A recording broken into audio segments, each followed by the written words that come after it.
นะรอเบิ่งสวนครัวเฮือนบ่าวสายโอ้เพิ่นปลูกดอกกุหลาบเลยทุกคนนี่ดอกกุหลาบ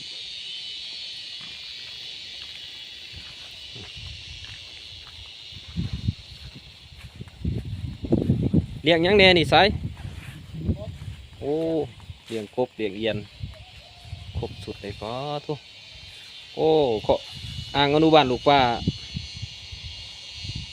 เค็งเนาะปลาเค็งปลานิ่นนี่โอ้ยลายเป็นลายเลยอนุบาลลูกปลาเค็งลูกปลานิ่นสวนขวดเนาะขวดนี่ครับ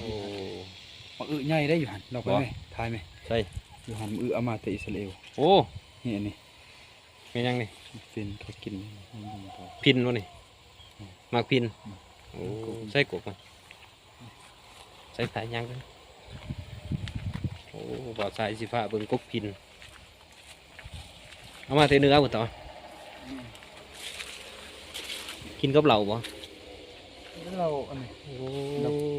เรามักปลูกกินกับอันนั้นกับแบบนี่เนาะกบพินเนาะโอ้กบพินแนวนี้เนาะนี่ว่าตัวเจ้าหน้าที่เพิ่นไปทำลายถิ่นอยู่เหนือเนาะกบพินเขากินใหม่ผักสลัดผักกาดโอ้ลายเนาะพอเราปลูกเนาะนี่มีปลาฟ้าใหญ่เลยปลาฟ้าใหญ่วะนี่โอ้อ่างนี้มีปลาฟ้าใหญ่กบโอ้เป็นกบโอ้มื่นตาเขาเมาอยู่กบโอ้ตื่นเนาะกบเปียกโอ้คนดีครับนี่เด้งปัญญานั้นเราเอาไปปล่อยลงอ่างโอ้คักเนาะนี่อ่างปลายังตัวนี้เอียนโอ้ในอันเราก็ให้เลี้ยงเอียนอีกอยู่คนคักเนาะพอนี้เราดูเนาะพอยเนาะแล้วเอาอันนั้นลูกอดลูกกบลูกเขียดมาปล่อยลูกกบลูกเขียดแล้วมาอนุบาลดินี่พอบ่สายหรือวันนี้เราก็เห็ดคือกันโอ้แต่ละมือละเห็ดกระเตะชุบนี่เราอนุบาลยังตัวนี้กับลูกป้าโอ้อ่างป่าอีกสักคนเนี่ยโอ้นี่เราอนุบาลเห็ดบอลเลี้ยงป่าอีกตัวนี้น้องออมเน้นคักแน่เลยโอ้พอว่าตายดูดิ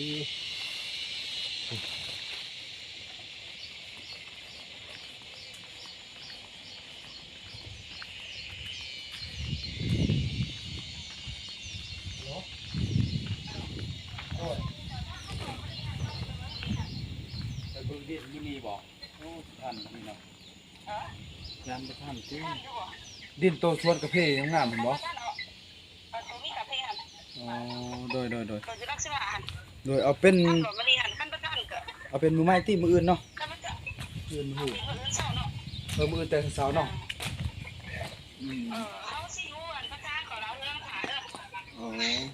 โอเคพาเลาะเบิ่งขอกเป็ดขอกไก่เพิ่นเลี้ยงหลายอย่างเลยนี่นกกังแกก็มีนี่ทุกคนนกกังแกโอ้ยนกกังแกมีตัวใหญ่เลย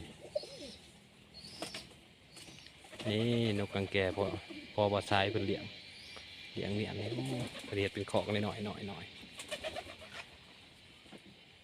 พาเขาเบิ่งขอกเป็ดขอกไก่เพิ่นเติมโอ้บินสนั่นถีบเลยมีห่านมียังมีตะนก30-40 ตัวนี้เป็นของนกกังแกกันเราเลี้ยงแบบธรรมชาติเลี้ยงในปลากาแฟมีขอกห่านขอกเป็ดเป็นเลี้ยงมีหลายตัวอยู่นะทุกคน อันนี้ก็กอไก่แล้วโอ้เราเลี้ยงอายอยู่นี่พอเราเลี้ยงกอไก่ว่าได้นี่โอ้เราเห็ดแบบทั้งเนื้อนี่เห็ดคอกหน่อยๆหน่อยๆหน่อยให้มันเขามาไข่นี่ไข่เต็มเลยทุกคนนี่มีไข่ไก่ด้วยอยู่ไหนขอไก่แล้วโอ้เราเห็ดขักนี่มีไก่อยู่ไหนทุกคนนี่ขอกเราโอ้เราดูดิ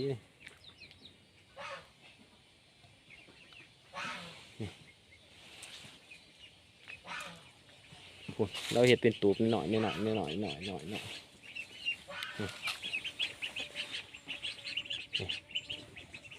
ไก่มีหยังหมดนี่อยู่ไหนโอ้เราเห็ดขักอะไร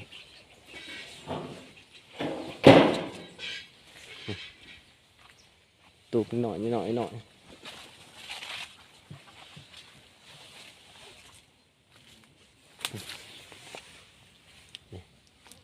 รอ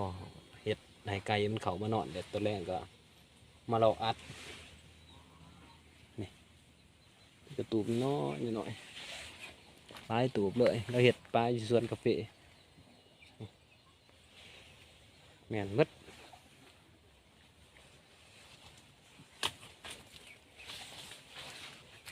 โอ้คักเดียวพอเราเห็ดเนี่ยเลี้ยงเป็ดเลี้ยงไก่อยู่สวนกาแฟโอ้คัก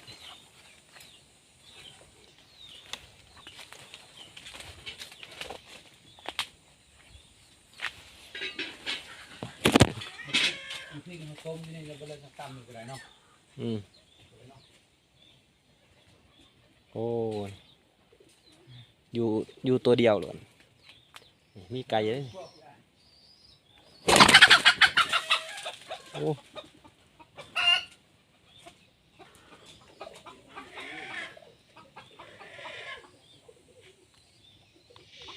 เห็ดปวกเมืองปวกซองมีแต่ดอกใหญ่เนาะ อ้าวเดินหกเลย ดอกใหญ่ๆงะ ท่านมา